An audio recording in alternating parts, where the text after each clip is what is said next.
நம் ஆண்டவராகிய இயேசு கிறிஸ்துவின் அருளும் கடவுளின் அன்பும் தூய ஆவியாரின் புறமும் உங்கள் அனைவரோடு இருப்பதாக.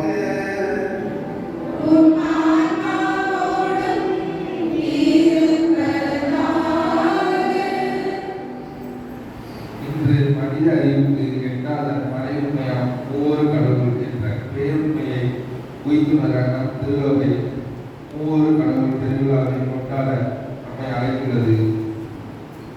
நம் இறைவன் தனிமையில் தானாய் உரைத்திருக்கும் ஒருவராக அல்ல, மாறாக மூவராக உறவு கொண்டாடிருப்பார் என்ற பாடத்தை நமக்கு சொல்லித் தந்தவர் இயேசு. அவர் எவ்விதம் இறைவனை அறிமுகம் செய்தது பலரை வியப்பில் ஆழ்த்தியது, வேறு பலரை கோபத்தில் ஆழ்த்தியது. தனித்திருக்கும் கடவுளை ஒரு கூட்டுறவாய் குடும்பமாய் அறிமுகம் செய்தவர் இயேசு. நாம் வழிபடும் இறைவனின் இலக்கியமே உறவுதான். நம் இறைவன் உறவுகளின் ஊற்று. உறவுகளுக்கு நம் வாழ்வின் முதன்மையான இடத்தை தந்திருக்கிறோமா என்பதை ஆராய்ந்து பார்க்க இன்று நாம் கொண்டாடும் ஒவ்வொரு இறைவன் பெருவிழா உறவுகளை வளர்ப்பதை விட மற்ற அம்சங்களுக்கு நாம் வாழ்வில் முதன்மை இடங்களை கொண்டிருந்தால் மீண்டும் உறவுகளுக்கு முதலிடம் வழங்கும் வழிகளை உறவுகளின் ஊற்றாய் இறங்கும் ஒவ்வொரு இறைவன் நமக்கு சொல்லித்தர வேண்டும் என்று திருப்பலியில் சிறப்பாக கொண்டாடுவோம்.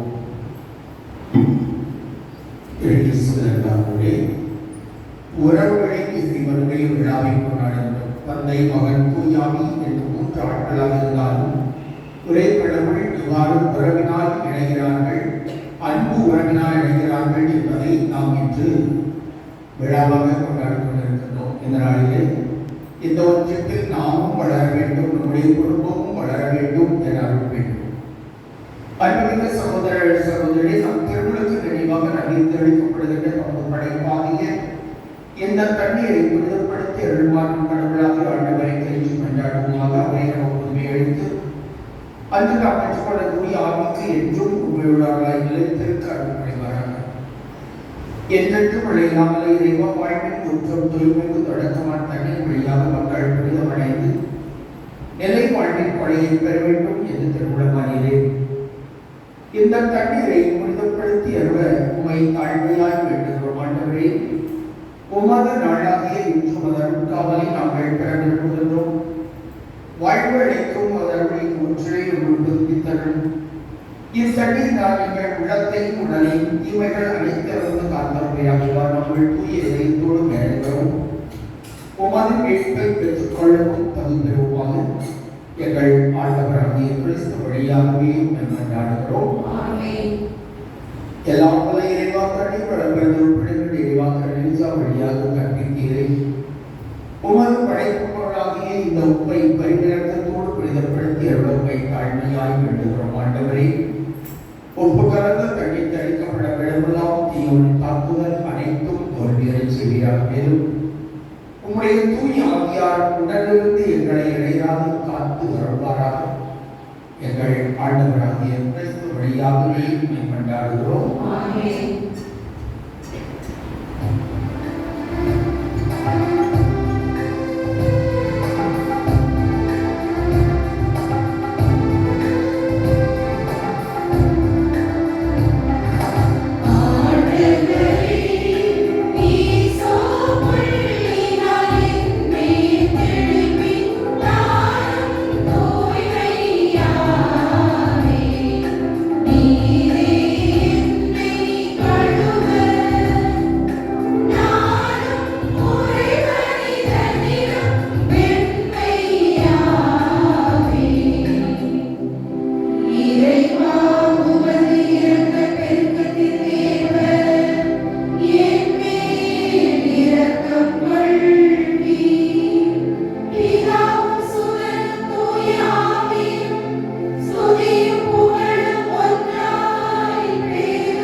எல்லாம் உள்ள இறைவன் நம் பாவங்களிலிருந்து நம்மை தூய்மைப்படுத்துவாராக. இந்த நற்கடை கொண்டாட்டத்தின் வழியாக அவர் தம்முடைய ஆட்சியிலிருந்து நாம் பங்கோட நம்மை தகுதி பெறச் செய்வாராக.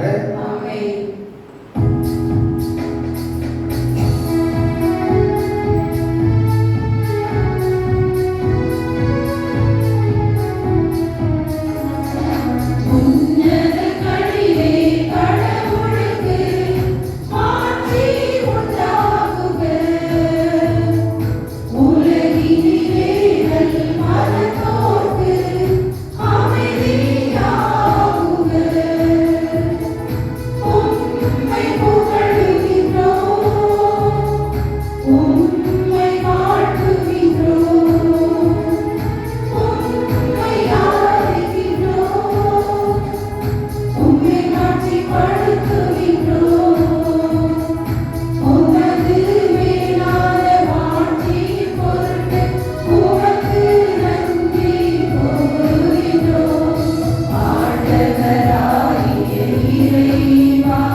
மன்றாடுவமாக. தந்தையே இறைவா, உண்மையின் வார்த்தையையும் புரிதப்படுத்துகிற தூயாவியானவரை உலகிற்கு அனுப்பி உமது உயர்த்தது மறைபொருளை மானிடருக்கு வெளிப்படுத்தினீர். நாங்கள் உண்மையான நம்பிக்கையை கேள்வதன் வழியாக என்றும் உள்ள ஒவ்வொரு கடவுளின் ஆட்சியை அறிந்து கொள்ளவும் உமது மாண்பின் பேராற்றலில் நீர் ஒருவராகவே இருக்க நீதியை ஏற்று வழிபடவும் எங்களுக்கு அருள்வீராக. உம்மோடு தூயாவியாரின் ஒன்றிப்பில் இறைவனாய் என்றென்றும் வாழ்ந்து ஆட்சி செய்கின்ற எங்கள் ஆண்டவர் உம்முடைய திருமகனாகிய இயேசு கிறிஸ்து வழியாகவே உம்மை மன்றாடுகின்றோம்.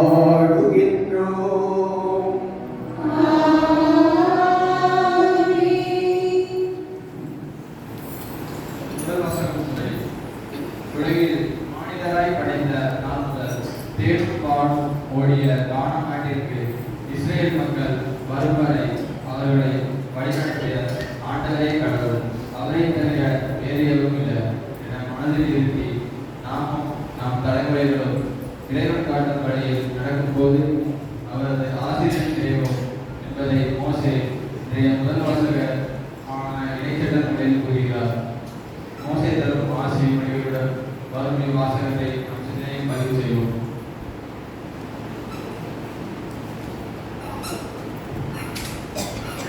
முதல் வாசகம். மேலே துதிலும் கீழே மண்ணிலும் ஆண்டவரே கடவுளும். இடைச்சட்ட நூலிலிருந்து வாசகம்.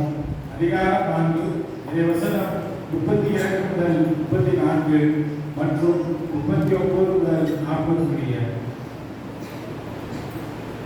மோசே மக்களை நோக்கி கூறியது: உங்களுக்கு உட்பட்ட பண்டைய காலத்தை பற்றி கேட்டு தெரிந்து கொள்ளுங்கள். கடவுள் உலகில் மனிதனை படைத்த நாள் முதல் வானத்தின் ஒரு முனை முதல் மறுமுனை வரைக்கும் எங்காவது இத்தகைய மாபெரும் செயல் நடந்ததுண்டா? அல்லது இதுபோல் கேள்விப்பட்டதுண்டா? நெருப்பின் நடுவிலிருந்து பேசிய கடவுளின் குரலொலியை கேட்டும் நீங்கள் உயிர் வாழ்ந்தது போல் வேறு எந்த மக்களிடமாவது வாழ்ந்ததுண்டா? அல்லது உங்கள் கடவுளாகிய ஆண்டவர் எகிப்தில் உங்கள் கண்முன்னே உங்களுக்கு செய்த அனைத்தையும் போல சோதனைகள், அடையாளங்கள், அருட்செயல்கள், போர், வலிய கரம், ஓங்கிய புயம் மற்றும் அச்சுறுத்தும் நிகழ்ச்சிகள் மூலம் ஓர் இடத்தை வேறொரு நாட்டிலிருந்து தமக்கென உண்மையாக்கிக் கொள்ள முன்வரும் கடவுள் உண்டா? மேலே விண்ணிலும் கீழே மண்ணிலும் ஆண்டவரே கடவுள், அவரை தவிர வேறு எவரும் இல்லை என இன்று அறிந்து உங்கள் உள்ளத்தில் இருந்துங்கள். நான் இன்று உங்களுக்கு கட்டளையிடும் அவரது நியமங்களை கட்டளைகளை பின்பற்றுங்கள். அப்பொழுது உங்களுக்கும் உங்களுக்கு பின்வரும் உங்கள் பிள்ளைகளுக்கும் எல்லாம் நலமாகும். மேலும் உங்கள் கடவுளாகிய ஆண்டவர் உங்களுக்கு எக்காலத்திற்கு கொடுக்கும் மண்ணில் நீங்கள் நெடுநாள் வாழ்வீர்கள். இது ஆண்டவர் வருவார்கள்.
இன்றைய இரண்டாம் வாசகம் ஒன்றை.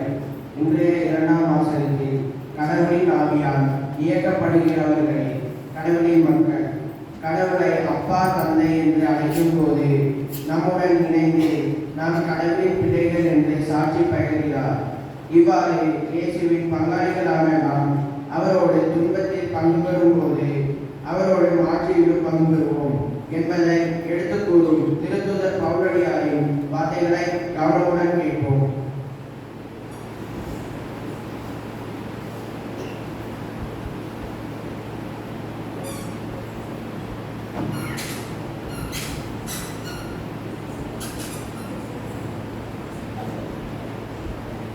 இரண்டாம் வாசகம் கடவுளின் பிள்ளைகளுக்குரிய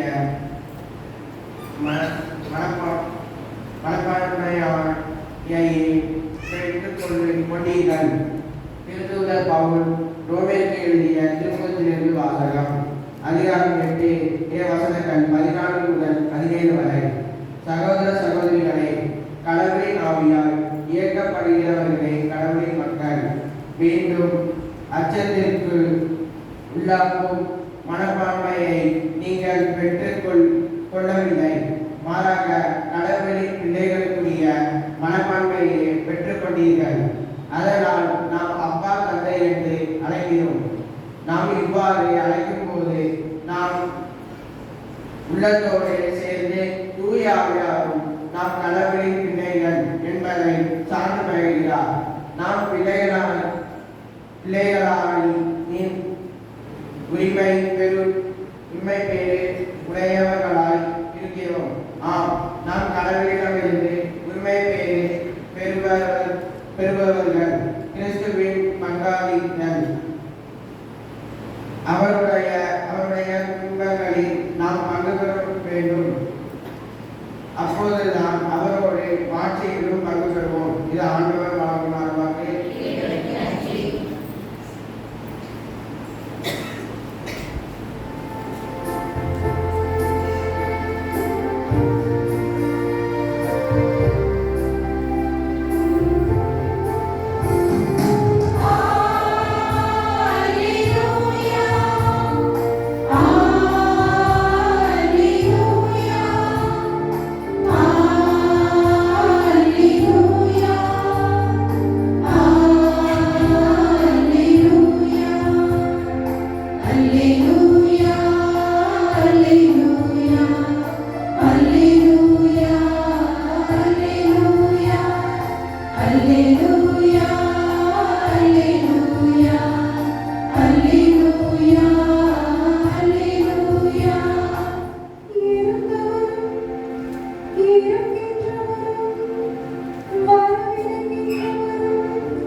ஆண்டவர்களோடு இருப்பாராக.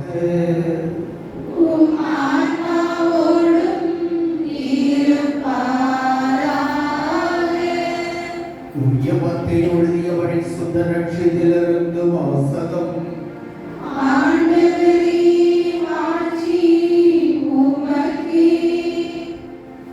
மத்தேயு நற்செய்தி அதிகாரம் 28 இறை வார்த்தைகள் 16 முதல் 20 முடிய. மத்தேயு 28 16 முதல் 20. 11 சீடர்களும் இயேசு தங்களுக்கு பணித்தபடியே கலிலேயாவுள்ள ஒரு மலைக்கு சென்றார்கள். அங்கே அவரை கண்டு பணிந்தார்கள். சிலரோ ஐயமுற்றார்கள். இயேசு அவர்களை அணுகி, விண்ணுலகிலும் மண்ணுலகிலும் அனைத்து அதிகாரம் எனக்கு அருளப்பட்டிருக்கிறது. எனவே நீங்கள் போய் எல்லா மக்களிடத்தாரையும் சீடராக்குங்கள். தந்தை மகன் தூய ஆவியார் பெயரால் திருமுழுக்கு கொடுங்கள். நான் உங்களுக்கு கட்டளையிட்ட யாவையும் அவர்களும் கடைபிடிக்கும்படி கற்பீர்கள். இதோ உலக முடிவு வரை எந்நாளும் நான் உங்களோடு இருக்கிறேன் என்று கூறினார். ஆண்டவரின் அருள்வாக்கு.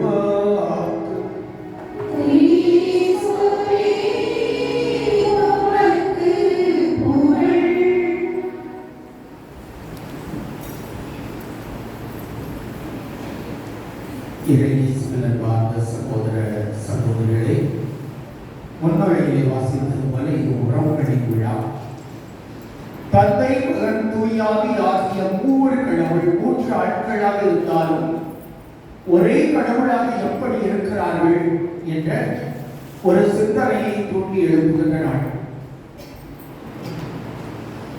கடவுளின் பிள்ளைகளுக்கு உரிய மனப்பான்மையை பெற்றுக் கொண்டீர்கள் என்று ரோமேயர்களின் திருமணத்தை பொருளிகளால் கூறுகிறார். அவரை அந்த வாசகத்தின் தொடக்கத்தில் கடவுளின் ஆவியால் இயக்கப்படுகிறவர்களே கடவுளின் மக்கள் என்று கூறி கடவுளுடைய மக்கள் யார் என்பதை நமக்கு உணர்த்துகின்றார்.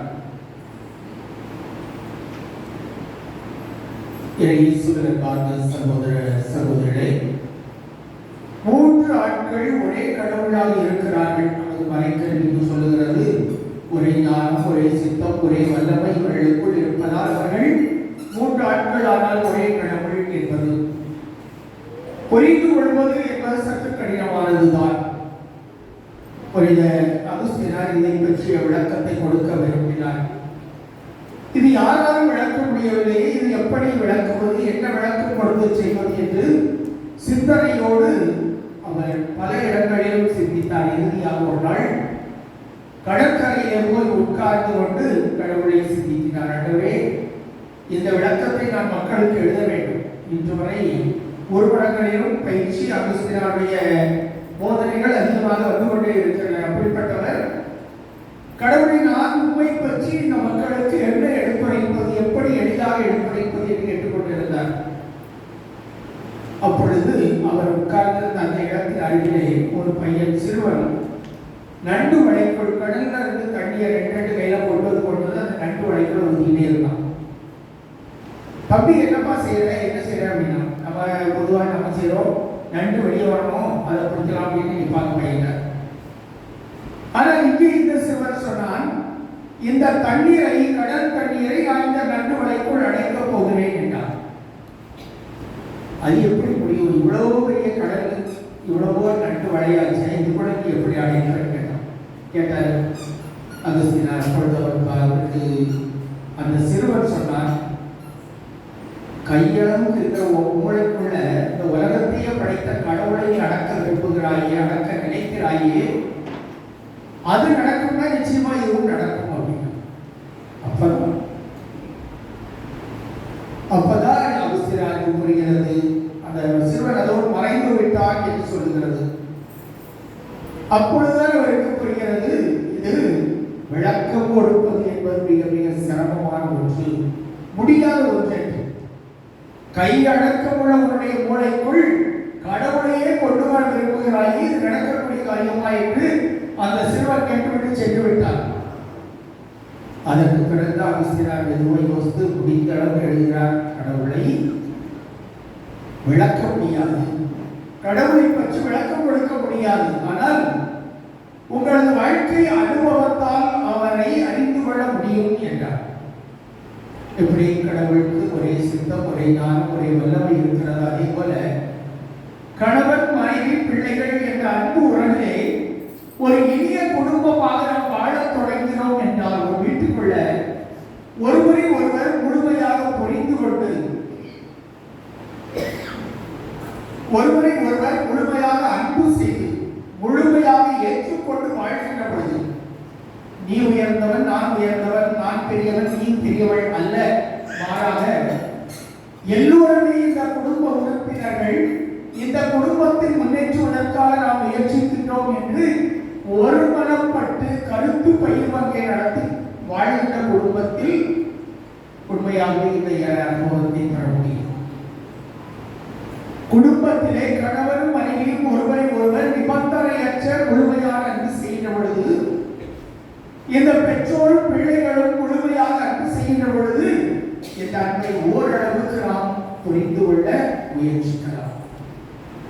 அடக்குமுறை அல்ல, அடக்கி ஆளுகிற தன்மை அல்ல, மாறாக ஒருவருக்கு ஒருவர் விட்டுக் கொடுத்து செல்கிற தன்மை.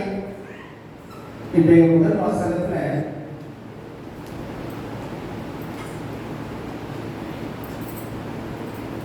மோசே தொடக்க இடைச்சட்ட நூலிலே மோசே ஒருவரை நாம் கேட்கின்றோம். உங்களுக்கு முற்பட்ட பண்டை காலத்தில் பற்றி கேட்டு தெரிந்து கொள்ளுங்கள். கடவுள் உலகை மனிதரை படைத்த நாள் முதல் வானத்தில் ஒரு முனை முதல் மறுமுறை வரைக்கும் எங்காவது இத்தகைய மாபெரும் செயல் நடந்த உண்டோ என்ற கேள்வி எழுப்பிவிட்டு அவர் ஒரே கடவுள் இந்த உலகத்தையே படைத்தார், இந்த உலக மக்களை படைத்தார். எனவே மேலே விண்ணிலும் கீழே மண்ணிலும் ஆண்டவரே கடவுள், அவரை தவிர வேறு எவரும் இல்லை என்று நீங்கள் அறிந்து கொள்ளுங்கள் என்று அறிந்து உங்களது உள்ளத்தில் நிறுத்திக் கொள்ளுங்கள். நான் இன்று கட்டளையிடுகின்ற அவரது நியமங்களையும் கட்டளைகளையும் உங்களது வாழ்க்கையிலே பின்பற்றுங்கள். நீங்கள் கடவுளுடைய அன்பு பிள்ளைகளாக இருப்பீர்கள் என்கிறார். இயேசுவில் அன்பார்ந்த சகோதர சகோதரிகளே, கடவுள் நமக்கு கொடுத்த 10 கட்டளைகள், தாய் திருவை நமக்கு தந்திருக்கிற 6 ஒழுங்குகள், இவற்றையெல்லாம் நம்முடைய வாழ்க்கையிலே நாம் முயற்சித்தால், கடைபிடிக்க முயற்சித்தால் பலவீனர்கள் வீழ்ந்து போகின்றோம். ஆனாலும் ஒவ்வொரு நாளும் இதை நான் வாழ வேண்டும் என்ற முயற்சி எடுக்கின்ற பொழுது இறைவனுடைய அருள் துறை நம்மோடு இருக்கும், நம்மை நிறைவு நோக்கி வழிநடத்தும். அப்பொழுது நாம் கடவுளை அறிந்து கொள்ள முடியும், கடவுளை ஏற்றுக்கொள்ள முடியும். நாம் இந்த உலகத்திலே நெறிய வாழ்க்கை வாழும் பொழுது நாம் விண்ணுலகின் பிள்ளைகளாக பிறக்கின்றோம். எனவே அந்த விண்ணுலகிலே கடவுளோடு இருந்து கடவுளை போற்றி புகழ்ந்து கொண்டு அந்த வானதூதர் கூட்டத்தோடு இணைந்து நான் எனது என்ற சிந்தனைகளை எல்லாம் விட்டுவிட்டு விண்ணக வீட்டை மட்டுமே நினைவில் கொண்டு இறைவனை போற்றுகின்ற ஒரு மனநிலையை நாம் பெற்றுக்கொள்ள முடியும். அத்தகைய ஒரு நிலையைத்தான் இன்று தாய் திருவை நம்மிடம் எதிர்பார்க்கின்றனர். கடவுளை அறிய முயலுங்கள், கடவுளுடைய கட்டளைகளை முழுமையாக வாழுங்கள். அப்பொழுது நீங்களும் கடவுளோடு இணைவீர்கள். தந்தை, மகன், தூய் ஆவி ஆகிய 3 கடவுள் உலகின் படைப்பு முதல் இன்று வரை இணைந்தே இருக்கிறார்கள், எங்கும் பிரிந்ததில்லை. குறிப்பிட்ட காலத்திலே தந்தை வருவார், உலகம் தொடக்கத்திலே. அதன் பின் பரிசுத்த ஆவி வருகிறார், மகன் வருகிறார், அதன் பின் பரிசுத்த ஆவி வருகிறார் என்ற விழாக்களை நாம் கொண்டாடினாலும் கூட எல்லா நேரமுமே 3 கடவுளும் இணைந்தே இருக்கிறார்கள், இணைந்தே செயல்படுகிறார்கள். நம்முடைய வாழ்க்கையை நிறைவுபடுத்த வேண்டும் என்று விரும்புகிறார்கள். எனவே அந்த 3 கடவுள் தன்மையை உணர்ந்து அவர் வழி நடக்கக்கூடிய அன்பு பிள்ளைகளாக நாம் வாழ்வோம். அது வாழும் பொழுது நமக்குள் எந்த விதமான வேற்றுமைகளும் இல்லாத ஒரே குடும்பமாக நாம் வாழ முடியும். நீ பெரியவன், நான் பெரியவன், நான் உயர்ந்தவன், நீ உயர்ந்தவன் என்ற போட்டிகள் பொறாமைகள் இல்லாமல் ஆதி திருச்சபையிலே இருந்தது போல நாம் என்ற ஒரு மனநிலையோடு ஒன்றாக கூடி ஜெபித்தார்கள், அனைத்தையும் பொது பொருளாக கொண்டிருந்தார்கள். அந்த திருவையிலே யாரும் எவரும் தேவை என்று இல்லாத அளவுக்கு எல்லோருடைய தேவைகளும் நிறைவாக்கப்பட்டன. அங்கே இறை குடும்பம் உருவானது. அதே போல நாமும் வாழ அருள் வேண்டுவோம். இறை பிரசன்னம் நம்மோடு இருந்து இந்த 3 கடவுள் தன்மையை உணர்ந்தவர்களாக முழுமையாக வாழ அருள் வேண்டுவோம். ஆமென்.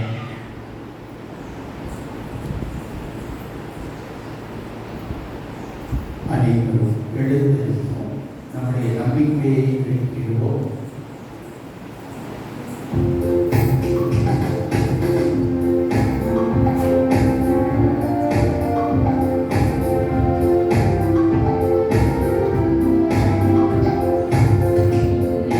கண்ணை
குடும்பமாக ஒன்று கூடி அந்த ஒவ்வொரு கடவுள் தன்மையை பரிசீலித்துக் கொண்டிருக்கிற வேளையில் நாம் ஒருவரை முழுமையாக ஏற்று அன்பு செய்து நாம் அனைவரும் ஒரு குடும்பம், கிறிஸ்துவை தலையாக கொண்ட அந்த உடலின் உறுப்புகள் நாம் என்பதை உணர்ந்து ஏற்று வழிநடக்க இறை அருள் வேண்டி மன்றாடுவோம்.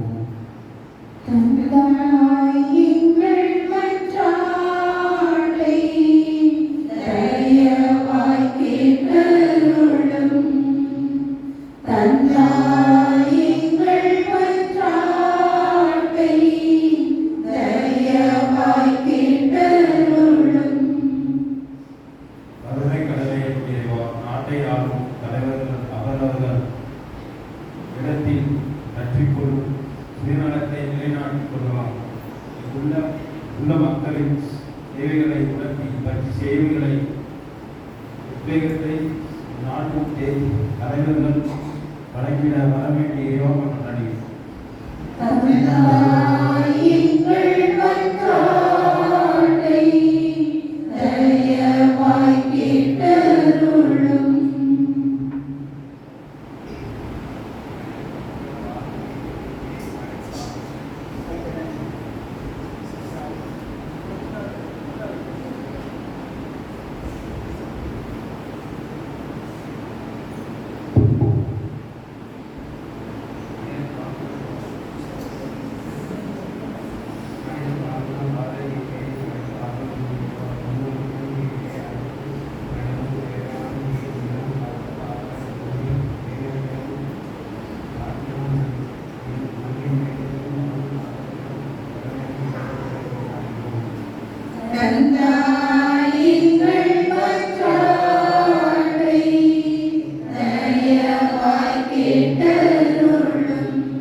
நாம் ஒவ்வொருவரும் நம்முடைய தனிப்பட்ட தேவைகளுக்காக மன்றாடுவோம். வாசிக்க வேண்டியவர்களை காணும் அவர்கள் வேண்டுதல் மன்றாட்டையும் நாம் மனதில் நிறுத்தி இறைவனிடம் அருள் வேண்டி மன்றாடுவோம்.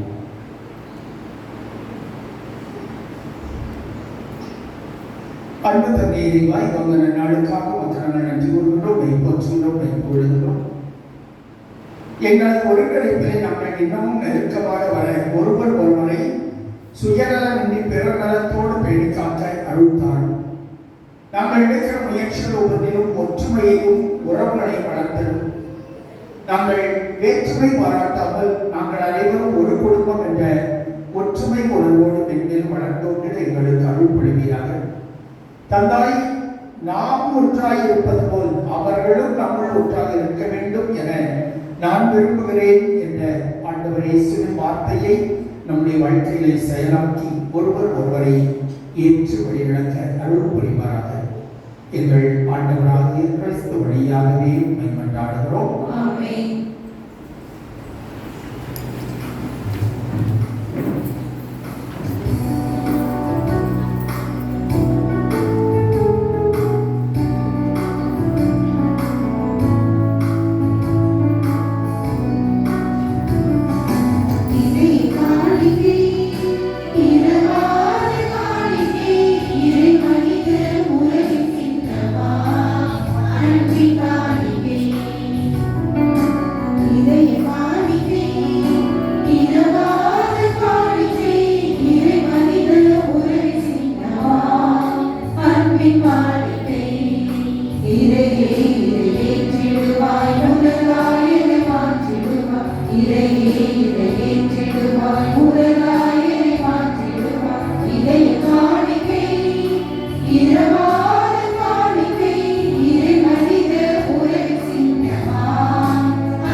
சகோதர சகோதரி, என்னுடைய உங்களை வாரி பலி எல்லாம் வல்ல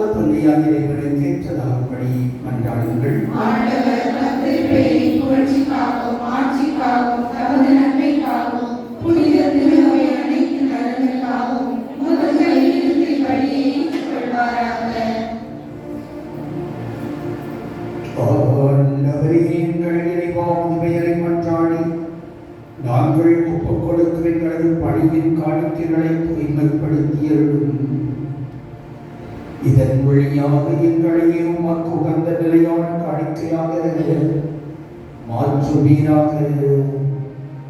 எங்கள் ஆண்டவராகிய கிறிஸ்து வழியாகவே உம்மை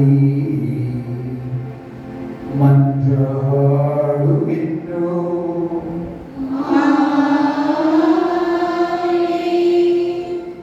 ஆண்டவர் உங்களோடு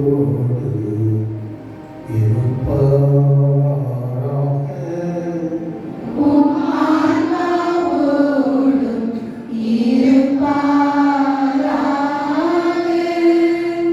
இதயங்களை மேலே எழுப்புங்கள்.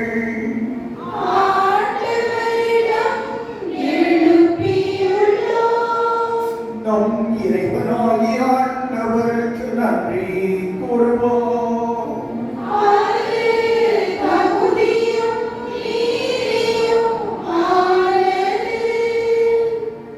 ஆண்டவரை தூயவரான தந்தையே, எவ்வழியாமல்ல இறைவா, எந்நாளும் எவ்விடத்தில் நாங்கள் உமக்கு நன்றி செலுத்துவதும் மெய்யாகவே தகுதியும் நீதியும் ஆகும். எங்கள் கடமையும் மீட்புக்குரிய செயலுமாகும்.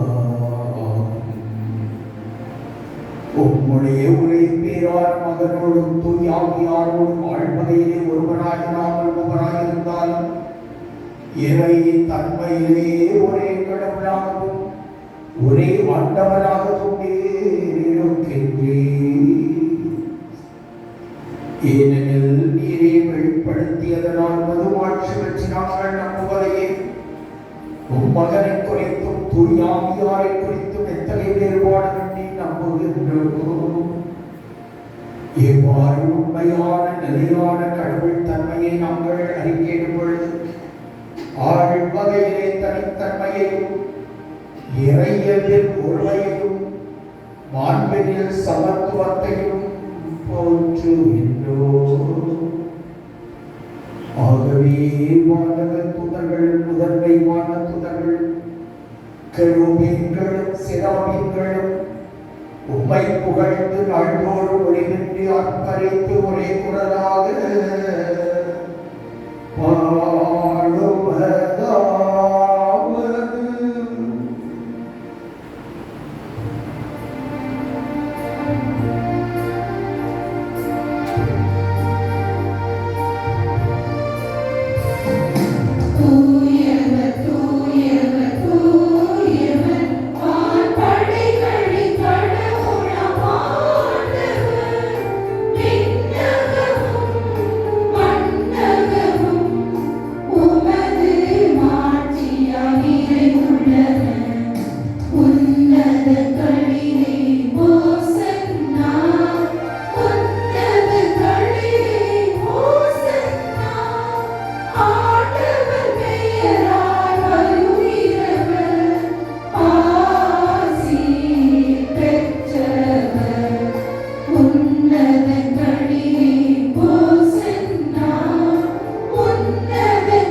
நேர்மையாகவே தூய்மை அனைத்திற்கும் ஒன்று. ஆகவே உடைய ஆவியை பொழிந்து இக்காணிக்கைகளை தூய்மைப்படுத்த உம்மை வேண்டுகிறோம். இவ்வாறு எங்கள் ஆண்டவர் இயேசு கிறிஸ்துவின் உடலும் இரத்தமுமாக எங்களுக்கு இவை மார்பனவாக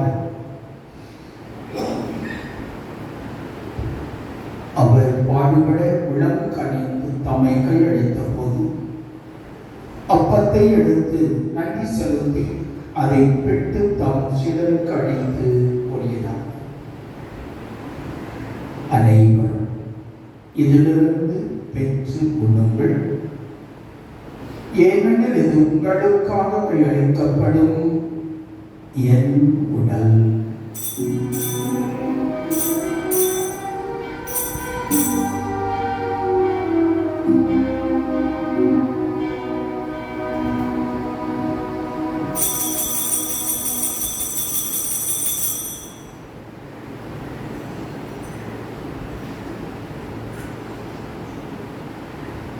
அவ்வளவே இரவு விருந்தை அருந்திய பின் கிண்ணத்தையும் எடுத்து மீண்டும் மக்கு நன்றி குறித்தால் சிறுவிடு கழித்து அவர் கூறியதாவது: அனைவரும் இதிலிருந்து பெற்றுப் பருகுங்கள், ஏனெனில் புதிய நிலையான உடன்படிக்கைக்கு உரிய இரத்தத்தின் கிண்ணம். இது பாவ மன்னிப்புக்கென்று உங்களுக்காகவும் பலருக்காகவும் சிந்தப்படும். இதை என் நினைவாக செய்யுங்கள்.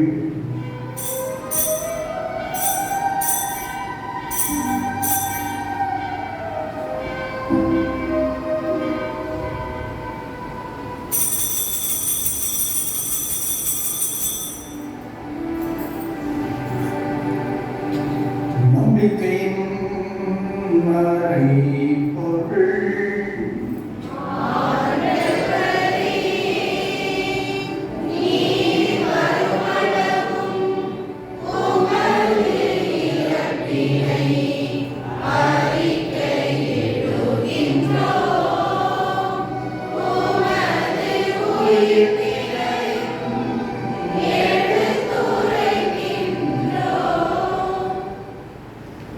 ஆகவே ஆண்டவரே, நாங்கள் கிறிஸ்துவின் இறப்பினையும் உயிர்ப்பினையும் நினைவு கூர்ந்து வாழ்வுதல் அப்பத்தையும் மீட்பளிக்கும் கிண்ணத்தையும் உமக்கு ஒப்புக் கொடுக்கின்றோம். உம் திருமண் நின்று மக்களுடைய உரிய தகுந்தவர்கள் என நிலைத்துக் கொண்டே, எனவே உமக்கு நன்றி செலுத்துகிறோம். மேலும் கிறிஸ்துவின் உடலிலும் இரத்தத்திலும் பங்கு கொள்ளுங்களை தூய் ஆவியார் ஒன்று சேர்க்க வேண்டுமென தாழ்மையுடன் கொண்டாடுகின்றோம். ஆண்டவரே, உலகுக்கு பரவியிருக்கும் நோயை நினைவு கூர்ந்தலும் எங்கள் திருத்தந்தை பிரான்சிஸ், எங்களாய ஸ்டீபன் எல்லாத்தவர்களின் ஆகிய அனைவரோடும் உமது திறமை அன்பில் நிறைவேற செய்துள்ளது.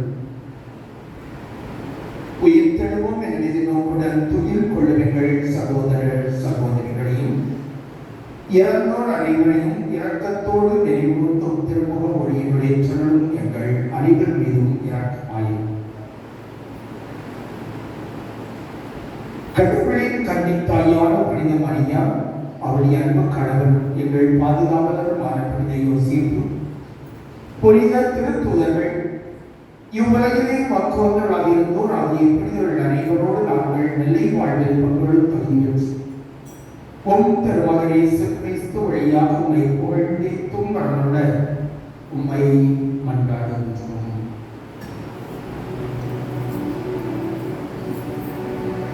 இவர் வழியாக வரும் இவர் எல்லாம் இறைவனாகிய தந்தையே, தூயாவியாரின் முன்னிட்டு எல்லா புகழும் ஆட்சியும் என்றென்றும் உமக்கு உரியதே.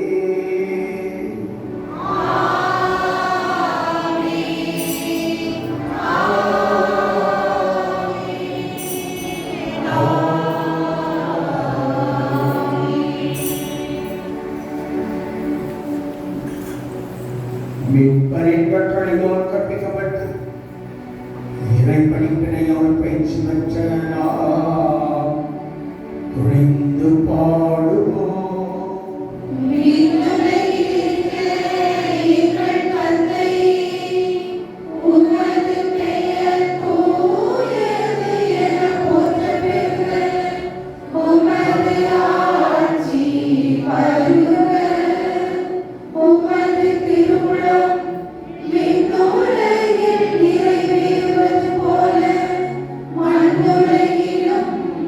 நிறைவேறுக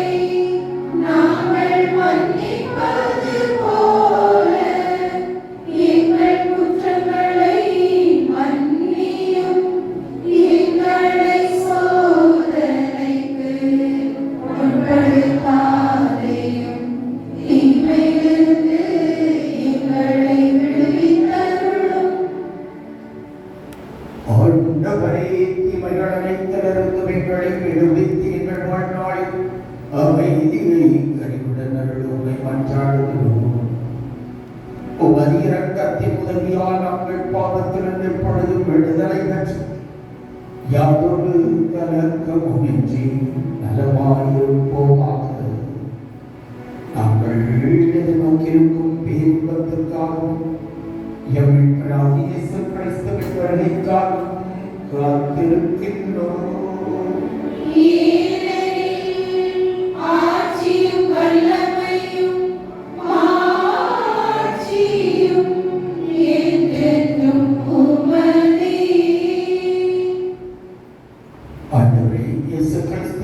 அமைதியும் கொடுத்து விட்டு செல்கின்றேன், என் அமைதியையும் கொடுக்களிக்கின்றேன் என்று உம் திருத்துதர்களுக்கு வழங்கினேன். எங்கள் பாவங்களை பாராமல் மறுத்து அவை நம்பிக்கையை கண்ணோக்கி வந்து உலகத்திற்கு ஏற்ப அதற்கு அமைதியையும் ஒற்றுமையையும் அழைத்து அருள்வீராக. என்றென்றும் வாழ்ந்து ஆட்சி செய்கிறவர் நீரே. ஆண்டவருடைய அமைதி உங்கள் அனைவருடைய என்றும் இருப்பதாக.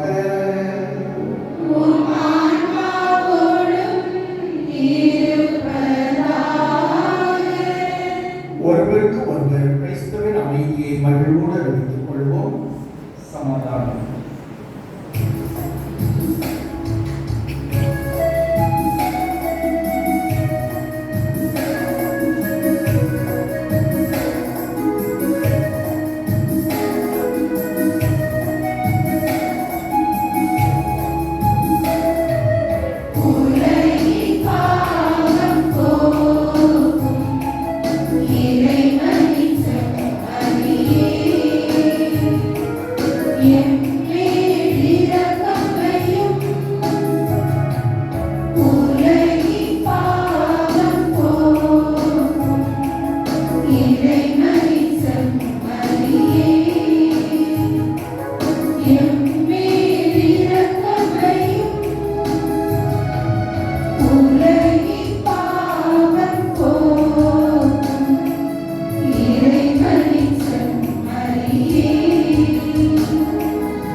இதோ இறைவனின் செம்மறி, இதோ உலகின் பாவங்களை போக்குகிறவர்.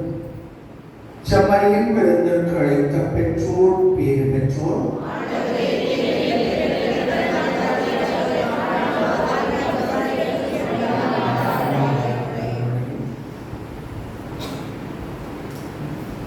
கிறிஸ்துவின் திருவுடல் நிறத்தும் நம்மை காத்து நிலை வாழ்வழிப்பதாக.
வார வழிபாட்டு அறிவிப்புகள். என்று ஒவ்வொரு கடவுள் பெருவிழா. ஒவ்வொரு கடவுள் பெருவிழா என்பது ஒருங்கிணைப்பின் உறவின் பெருவிழா. இதனாலேயே அனைவரோடு உறவின் வாழ்த்துக்களை மகிழ்ச்சியோடு ஒருவருக்கொருவர் பகிர்ந்து கொள்வோம். இறைவனுடைய மகிழ்ச்சி நம் ஒவ்வொருவரும் நிறைவாக விளங்கட்டும். இந்த வாரம் பொது காலத்தில் 8ஆம் வாரம். இன்றைய இறை வழிபாட்டை சிறப்பித்து தந்த இளைஞர்களுக்கு நம்முடைய வாழ்த்துக்களையும் பாராட்டுகளையும் தெரிவித்துக் கொள்வோம்.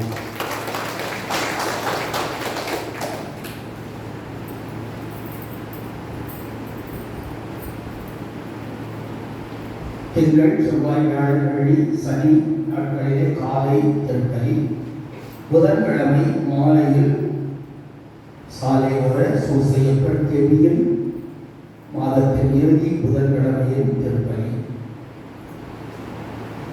வெள்ளிக்கிழமை மாலை 31ஆம் தேதி மாலை வழக்க மாதத்தின் நிறைவு நாள் ஆலயத்தில் நற்கருணை ஆசியோடு வழக்க மாதம் நிறைவேறும். அடுத்து ஜூன் மாதம் இயேசுவின் திருவிதய மாதம் ஆரம்பமாகிறது. எனவே 31ஆம் தேதி வெள்ளிக்கிழமை மாலை நற்கருணை ஆசியோடு வழக்க மாதத்தை நாம் நிறைவு செய்து கொள்வோம். வருகின்ற சனிக்கிழமை மாதத்தின் முதல் சனிக்கிழமை.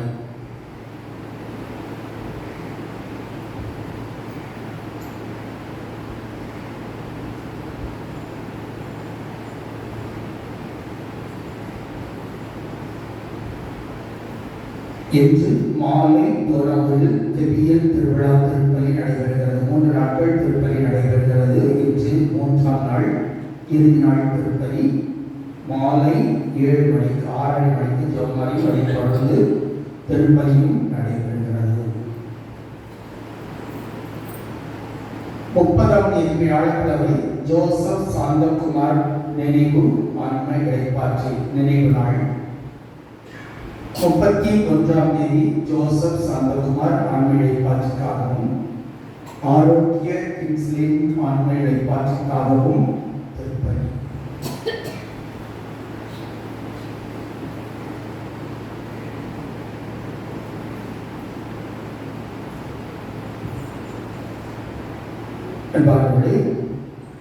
பகல் தந்தையில் பெயிண்டிங் வேலை நடைபெற்றுக் கொண்டிருக்கிறது.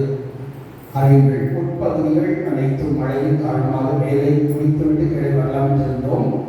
மழை தள்ளிக்கொண்டே சென்றபடியினால் பங்கு தந்தையின் இல்லத்தின் உட்பகுதிகள் 2 நாட்களில் வேலை நிறைவுற்றுவிட்டது.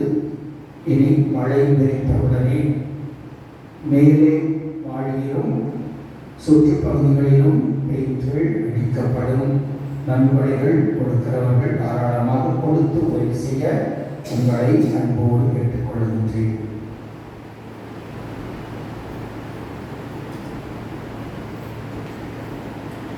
அனைவரும் எழுந்து நிற்போம்.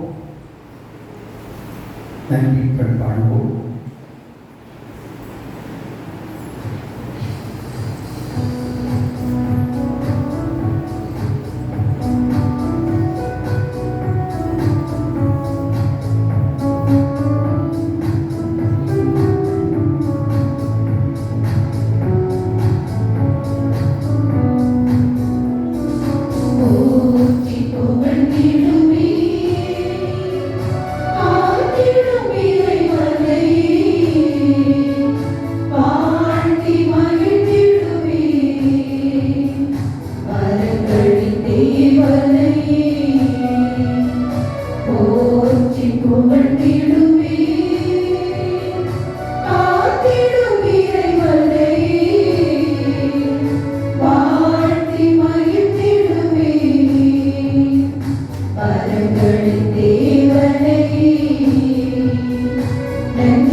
நீங்கள் பிள்ளைகளாக இருப்பதால் கடவுள் தம் மகனின் ஆவியை உங்கள் உள்ளங்களுக்குள் அனுப்பியுள்ளார்.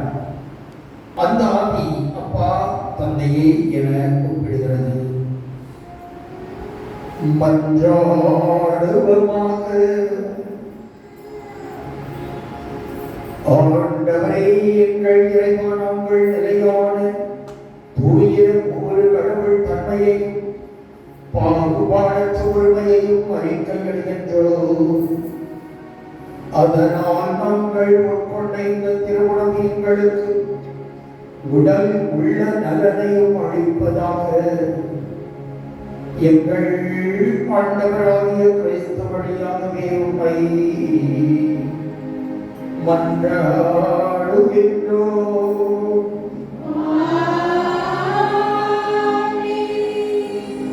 ஆண்டவர்களோடு இருப்பாராக.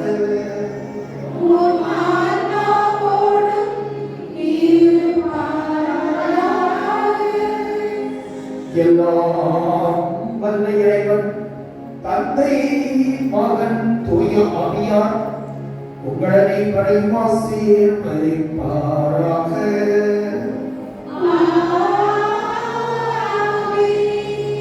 இறை அன்பை பகிர்ந்து மகிழ்ந்திட சென்று வாழுங்கள்.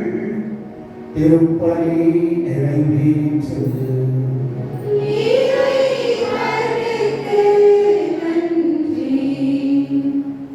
அன்பானவர்களே, சேவியபுரம் பங்கின் இடையிலான களக்காடு 1ஆம் தேதி கொடியேற்றத்தோடு புனித அந்தோணியாரின் திருவிழா ஆரம்பமாகிறது. அதற்கான நோட்டீஸ்கள் கொடுக்கப்பட்டுள்ளது. குழந்தைகளிடம் கொடுப்பார்கள். பெற்று ஜெபிக்க, சந்திக்க மறுபடி அன்போடு கேட்டுக்கொள்கிறார்கள். அடுத்த வாரத்திலே திருக்கரங்குடி திருவிழாவுக்கான அறிவிப்பு தொடரும்.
திருமணஞ்சியினுடைய பெருவிழா அதுவும் 1ஆம் தேதி ஆரம்பமாகிறது. கணக்காடில் அறிவித்து வந்தது. அங்கும் 1 2ஆம் தேதி திருவிழா கொடியேற்றத்தோடு தொடங்குகிறது.